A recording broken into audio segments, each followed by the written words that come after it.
Some elements of Minecraft can be a bit of a grind to complete, and while some and most people really enjoy that, a few people probably don't always have the time.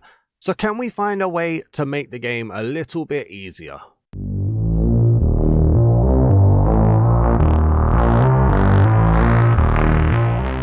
The add-on that we're revealing in today's video is the Mob Farm in a Block add-on by EduElfie, a debut on the channel. It's currently unrated and it costs 660 mine tokens, which is the equivalent of £3.29 in my local currency. It says this add-on allows you to trap mobs from the overworld, Nether, and the end in nets and place them in farms to harvest their drops. It also has 8 different upgrades that you can use to make the farms faster, automated, and to give more loot per growth cycle. This item can be applied to any world, new or existing, and transform your Minecraft experience.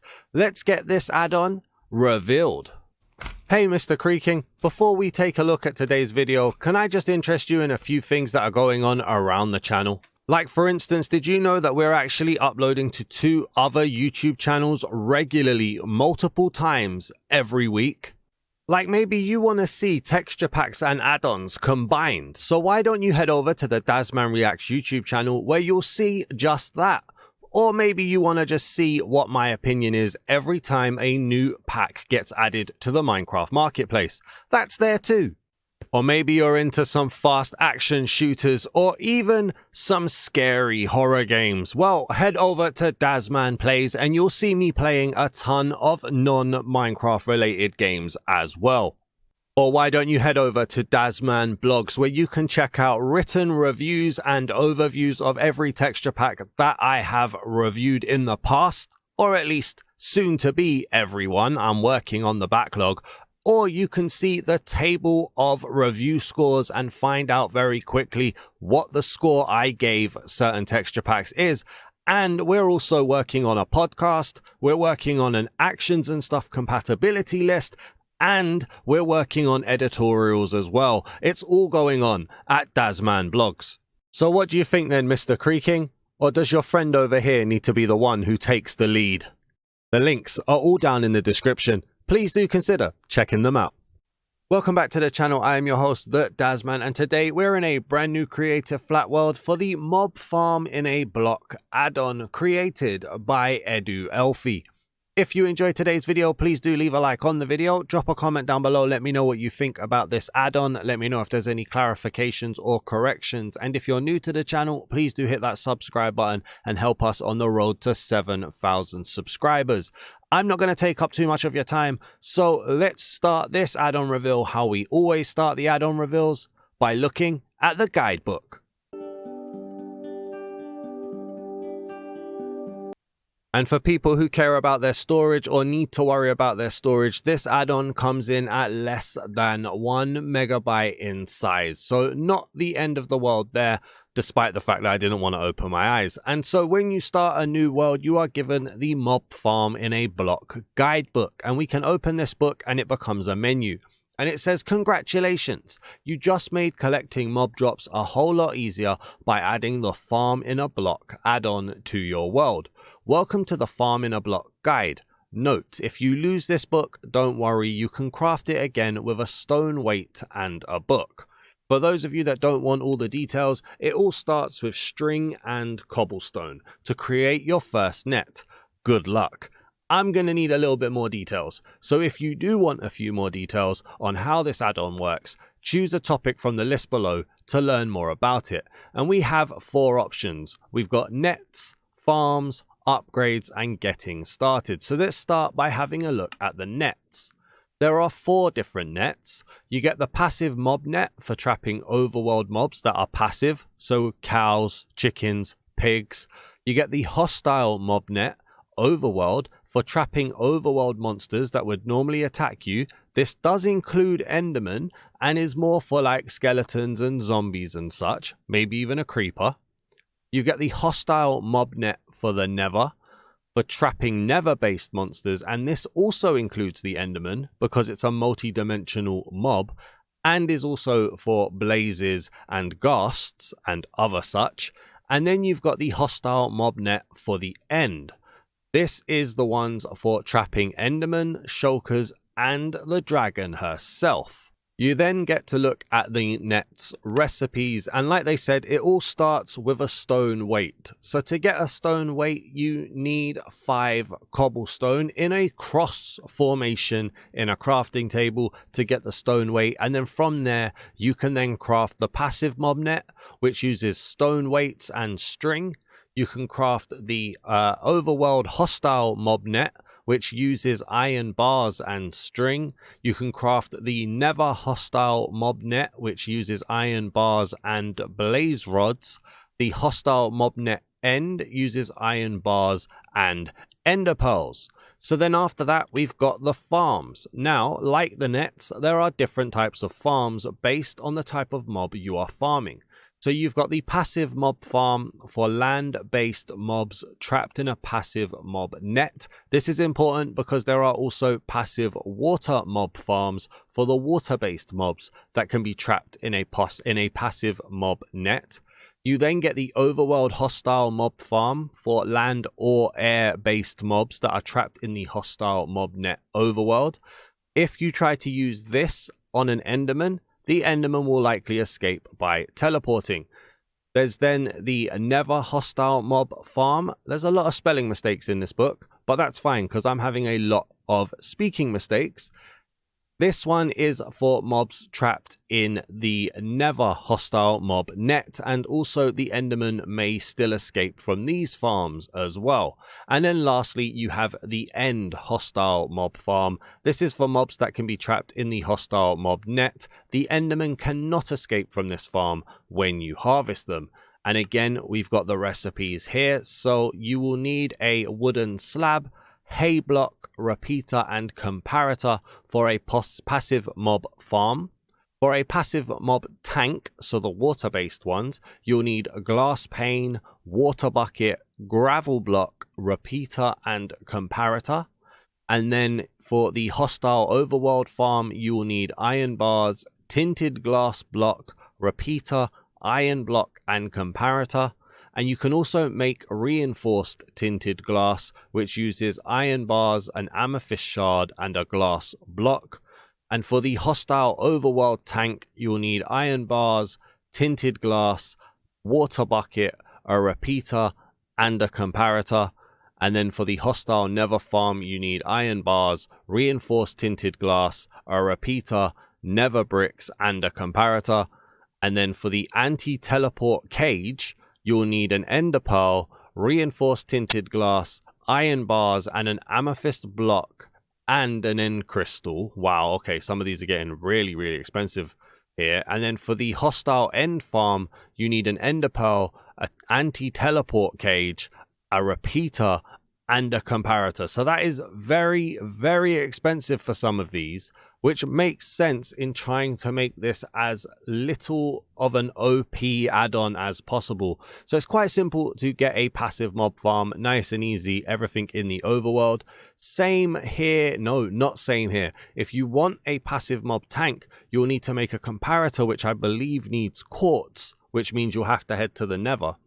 If you want the hostile ones, you also need to go to the nether. And then after that, for the hostile tanks and above, you'll need to craft the reinforced tinted glass, which makes it a lot more difficult. And then for the for the hostile end farm, sorry, you'll need an anti-teleport cage to keep the Enderman in check, and that's even more expensive. So yeah, very difficult to get some of these farms, hopefully counteracting how OP some of these farms are going to be. Next up, we've got the upgrades, and there are 4 broad upgrade types. You've got speed, loot, auto harvest, and player kill. The speed upgrades have 3 levels. Each speeds up the ready to harvest time. So at normal speed, a farm will take 5 minutes. At speed 1, it will take 2.5. At speed 2, it will only take 75 seconds. And at speed 3, it will take 25 seconds to harvest. Then there's the looting upgrades, which also have 3 levels, and these increase the amount of drops received when the farm is harvested. The speed and looting upgrades will replace their lower tier upgrades and return them to you. So if you have a farm at level 1 and you try to upgrade to level 3, it will replace level 1 and give you the level 1 upgrade back. That's what I'm assuming. We'll see in a bit. We've then got the auto harvest upgrade, which automatically harvests the mob when grown. Items must be hoppered out of the farm, so it's not just an easy thing. You have to use a hopper to get the auto harvest upgrade to work for you.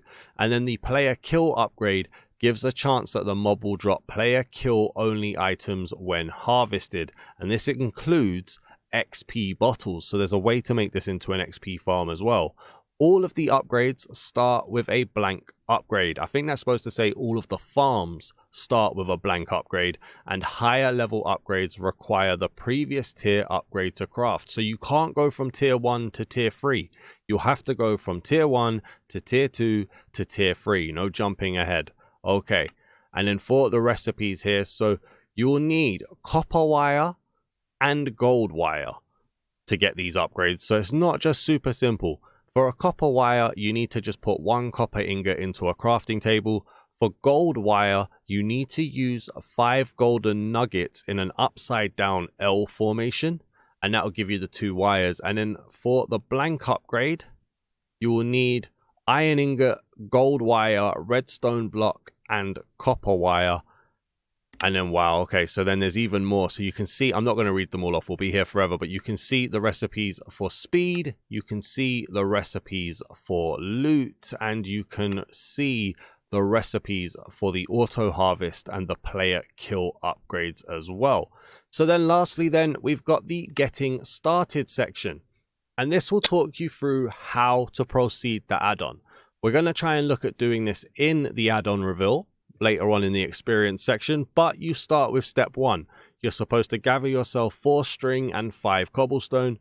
You use the cobblestone to create stone weights, and then you combine the 2 with the string to make a net. You combine the stone weights with the string to make the net. This creates the passive mob net, and it will only trap overworld passive entities like cows or sheeps. You will then need to go into step 2 and go to the nether to get quartz for a comparator and get yourself some redstone and a hay block, and this will help you get the passive mob farm. And then step 3 is simply get out there, throw your nets at mobs, trap them, place them in farms, collect more resources to craft the upgrades, and make your farms harvest faster and with more stuff. Can you collect all of the mobs? They hope you enjoyed this add-on. So there's a lot in that book. Make sure you read that book, definitely needed. But first of all, what we're going to do is go and have a look at what new items you get in this add-on. So after that rather lengthy book, the items area is quite a bit easier to look at. So we've got 2 different categories of items, and we can start here. There are items added which are all trapped mobs. Now these aren't craftable, these aren't necessarily items that are used per se, but when you use a net to capture a mob, these will appear in your inventory for you to then place. And so I didn't want to lay them all out on a wall, but there is one here for practically every mob. Although I do question if there is one here for every mob, but they've got all of the variants on here as well. So you've got like white horse, you've got grey horse. They've gone to quite an effort here to represent quite a lot of the mobs. I do think all of them are here. It just feels weird to see Minecraft's mobs looking like this, but these aren't real items really. Once you capture a mob, this will appear in your inventory. So the actual items that you can craft essentially are the anti-teleport cage, which is not placeable. It's a craftable item and crafting with item. You get the auto harvest upgrade. You've got the blank upgrade, the farms copper wire, the farms gold wire, and the stone weight. None of these are placeable down, so they're just to interact with on a farm. You then have the passive mob net, the overworld hostile mob net, the hostile mob net nether, and the hostile mob net the end, and these can be thrown, so you will actually be trying to throw a net over mobs. Next up we have the looting upgrade tier 1, the looting upgrade tier 2, and the looting upgrade tier 3, and then the speed upgrade tier 1, speed upgrade tier 2, and speed upgrade tier 3. So the items, fairly simple, fairly easy. We'll look at how we can interact with a few of these in the experience section shortly, but before then, let's have a look at what these farms actually look like. And of course, not only do we have farms, but there is also the reinforced tinted glass that we can have a look at here too. So they've taken that tinted glass that you get in the vanilla game and they've reinforced it with iron bars for those quite difficult hostile mobs, I would assume. And then the farms themselves. So you've got hostile, you've got passive, you've got water, you've got end and never. Flip those last two, but still. So this one here is the hostile mob farm for the overworld. Nice little display on it, which seems to be duplicated across, so that's nice. You can also see as well, all of the pieces that you use to craft it are represented. We've also got the passive mob farm here as well, which is definitely a lot more low-key than the hostile one because, well, the passive mob's just happy to be there, I guess. You've then got the hostile water mob farm, which again, using pretty much everything that is in the crafting. We've got that same display and we've got the water there, which is a nice touch. And then the passive water mob farm as well, which again is toned down. Then we have the hostile mob farm never, which is nicely branded using the never bricks there as well. And then lastly, we've got the end hostile mob farm, which again is branded for the end using that same screen. Now, one thing I did want to double check because I saw it when we were looking to set up this world. I say we, it's all me. But if we go into survival, which I failed to do there, boom, these are walkthroughable. So they're not gonna just stop you walking. You do step up.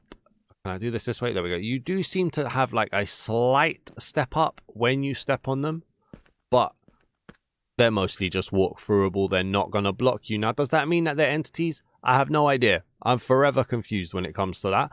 But why don't we now go and have a look at what the experience is like? Let's try and capture a mob. Let's see what we have to do to craft it as well. We'll actually see it in the crafting menu. We'll try to capture one. We'll see what happens when we play around with one of these farms. So let's start by having a look at the crafting table in general. And so we can see the actual crafting recipes. So there's the one for the reinforced tinted glass. There's the one for the overworld hostile. It's so much easier to see them in the crafting menu and with the actual graphical representations than it is to see them when you're using the book, using letters. That's quite a difficult way to do it. I would ask if they could, in an upgrade, put images in the book maybe. I don't know if that's possible. But we can also see here how it is to get the upgrades and to get the wires as well. There's for the book. We've got the looting upgrade here. And then you've got the nets themselves, which this add-on is quite good at making sure not everything is cheap. You're not going to just start a world and be able to get the big beefy farms, right? So I think that's a nice bit of balancing. In some cases, you've got to be quite far along in the kind of life cycle of a world to be able to use this, which I think is very, very good. So let's say we've just crafted ourselves a passive mob farm. So if we place this down, there we go. Now, can we interact with it? We don't get any menus. I seem to be able to push stuff, but we're not getting anything on that at the moment. Let's get a cow. Place this down on here. How you doing, buddy? How's it going? I've got my passive mob net. Grab that. There we go. So that is what happens when you capture a passive mob, and that seems to have a 100% success rate. I mention that because I don't think every mob does, but when I tried it on a sheep earlier and that was 100% as well. So you then pick that up and now I've got a trapped cow. I'm going to go over to this. Now, do I have to interact on the menu? Let's try it from the side. Okay, I don't know where he went. I tried it from the side and he just disappeared. Oh, he's in there. Look. There he is. Oh, wow. So it's very similar to the farming pots add-on. That's exactly what I thought. So when you put a tree or a crop in the farming pots add-on, they start super tiny. And this is like a graphical representation of when it's ready to harvest. And it will grow to relatively full size. The trees don't in the farming pot, but they grow to a bigger size, basically a larger size, to let you know that it's time to harvest, and then you harvest on it. Now this is supposed to take 5 minutes, I think, and I don't think there's any way to rush it. You can't interact with it at this point. It's just doing what it's doing. So while that does that, I'm going to place down a hostile mob farm for the overworld. Now, I'm not going to do the nether and the... Well, I am going to do the end, but I'm not going to do the nether. So just letting you know that it's going to practically be the same. But if we grab a creeper and we place that down... I forgot I was in survival. So I've got a hostile mob net for the overworld. Lob that. I've missed. Okay, so it doesn't automatically go on it. Oh boy. This is not what I wanted this to go for. Throw it again. No, I've missed again. It's not even recognizing that I've done it. Hold on. How hard is it to capture these guys? How close do you have to be? It's a creeper, mate. I don't want to die. All right, kamikaze. There you go. Got right up in his boat race. Got right up in his grill. I got my net back. And I now have the trapped creeper, which has actually taken the spot of my net. Well, why has it done that then? I've lost my net now. Okay. Is that supposed to do that? Is it supposed to say like, okay, your net is in use? Maybe? I don't know. But let's place him down on here. And now my creeper is... Yeah, look, he's so tiny. He's the tiniest of dots in there as he's now trying to get ready to harvest. The cow is growing and is still growing. So we'll leave that like that. But... that's how you capture a hostile mob. That's how you capture a passive mob. And this is how it works to use the farms. Next up, I've got a water mob. And I actually forgot to try and capture a water-based animal. So I'm not going to. We don't have water here. But what I can do is just grab a fish or something. And we can see how that looks. Now, does it need to be just a standard fish? I don't know. What's these? These are white horses, creamy llamas apparently, brown horses, creamy horses. There's a puffer fish there. We could try that. There's a salmon there as well. We'll grab that. And then is there a guardian or no? It doesn't need to be an elder guardian, just a standard guardian. Maybe a drowned. We'll do a drowned. I don't see guardians here. Let's type in trapped G. Grey horse, glow squid, guardian. There we go. Okay, cool. And I didn't give myself... Why wouldn't I give myself the hostile one? Very weird. Grab this, please. Thank you. We're going to place this one down as well. So, go back into survival. We've got ourselves a puffer fish. Let's try this. Does this go into here? There's no way that's in there, is it? Hello? Is it in there? Is it just going to slowly grow? It's taken my puffer fish. Watch this space, I guess. Okay, so while that does that, let's go over to this one. Let's just put a salmon in here. Yeah, look, you don't see it. Oh, there's the tiniest of little dots right there as that grows out. Wow, okay. Not the easiest bit of graphical representation there. The cow's still growing. Obviously, once it gets to here, I would have started it about that size myself. But okay, the puffer fish. Okay, there's the puffer fish. So the puffer fish is now slowly growing. What about a guardian? Place that in and then it gets taken over by that. I have to say, I'm not getting any lag at the moment either. But it's very easy to initially think that you're not doing it. Oh, I see the guardian in there. Very tiny, but I see it in there. And then, so what we can do next is let's get ourselves a blaze. This should be fun. I'm going to place down the blaze. And we're going to try and capture it in the nether net. Oh, you get an error. Trapping failed for blaze because they escaped your net. What is this, Pokemon? Try again. Oh, I've gone. I've lost it. Here we go. Try again. No. Failed again. So it's not a 100% success rate like I was trying to say. I've missed that. I've missed. And there we go. I caught him. Okay. That took a lot of attempts, just so you can see that. So it's not guaranteed that you're going to be able to capture them first time. But I wanted to show that with the blaze. I had some trouble there. And then lastly, then we've got the hostile mob farm for the... That's the nether. For the end is the one I want. There we go. And so I've got myself an Enderman spawn egg because I want to see how it is trying to capture this guy. So we're not going to look at his face on this one. Please be a quick success story. Come on. Well, that wasn't. Where's he gone? There he is. Hey. Nope. He's not. We're not even getting a message to say that we're not capturing him. You know what? I'm going to go into creative just because I can't keep up with him. There we go. Did we catch him? Nope. We got a message saying failed. So you have to... Apparently, you have to look at his head. From what I saw there. Because it wasn't reacting when I was looking at his stomach. Why are you going so far away, man? Okay, I got him that time. Wow, okay, and it's quite difficult as well because you don't want to double tap in case you accidentally let him out. So, that was quite tough to do that. Let's see, if I place him in here, he's been placed down. And so, like I said, there is a way, when you've caught them, you can just place them down again if you don't want them in the farm. So you have to be careful that you're not spamming your net to the point that you double tap and place down an actual mob. So just be careful on that one. Now, has that been 5 minutes? It looks like it. So now they've grown to what would be a block in size. If I interact on this, I've got the gunpowder. Okay, I thought the creeper had returned or disappeared and gone, but no, he's just growing again. So I got some gunpowder. I got 2 gunpowder. That's my creeper farm. We've got the cow here, but before we worry about that, let's grab... What happens if... I mean, well, do you even get... Let's put an auto harvest on this, shall we? We're going to need a hopper, maybe? I don't know. Let's go here. We're going to go hopper. Like so. We're going to grab ourselves a chest as well. Like so. Thank you. We'll go underneath.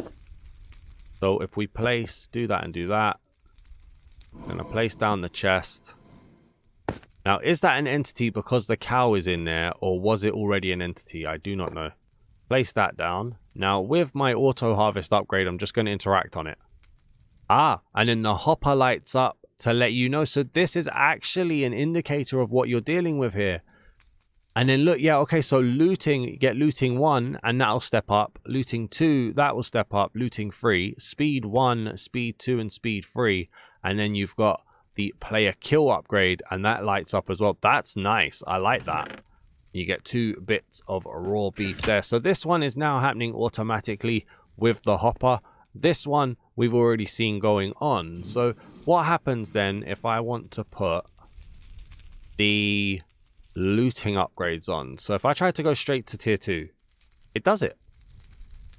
Is that because I'm in creative? So if I place on tier 2, it does it. Although it had it already. What about this one? Tier 2. It does it. I thought it said you needed to go tier 1 to tier 2. So if I go tier 1, I can downgrade it to tier 2. Like so, but there's nothing actually stopping it from doing so. You can go straight from tier 1 to tier 3. And it just gives it back to you what was already in there, which I like that. So I can then go and put that on there. You don't lose anything. But I liked it when I thought there was progression. You seem to be able to just jump straight to tier 3. What if we get speed tier 3, like so, and put that on there as well? Now this should go to about 25 seconds. That was already ready to go. So let's see. Let's see if that... Oh, look at that. That's so much faster. Oh, wow. That is incredibly fast. And it's nearly already there. Yeah, these could be massively OP. What if... Give me the speed tier 3. Give me speed tier 3. Let's go into here. We'll go for tier. if I had tier 3 speed, like so, if I had tier 3 speed and looting tier 3 as well, how mad are we talking? So this one here has player kill, tier 3, and auto harvest on. We're getting leather from it now. Bottle enchanting as well. Did you see that? Let's take it as a clear one. 25 seconds. How strong are we talking here for a cow? It's going to be quite strong, isn't it? Here we go, nearly there. I don't have to do anything. It's just going to pop it. Now-ish. Now. There we go. Thank you. 4 leather. 5 meat. 3 or 2? 3 bottle enchantings. This can be, I'm not going to say very quickly OP because it takes a while to get the stuff that you need, but this could definitely be construed as OP. I like it as a basis. It would help me as somebody who streams in a forever world like 2 hours a week. It takes out a lot of grindiness, but the kind of purists of Minecraft will sit there and say that the grind is part of the fun, and I'm not going to sit there and argue with them because I actually think they're quite right. If you're playing at home, obviously you play by the rules that you set, but part of the charm of Minecraft is that grindy resource gathering. So I can understand if people wouldn't want to use this, but I can also understand if there is a market for it too. I hope you enjoyed today's add-on reveal. Please do leave a like on the video, drop a comment, let me know what you're thinking, and if you're new to the channel, please do consider hitting that subscribe button as well. Thank you very much for watching. I'll see you guys in the next one. Peace!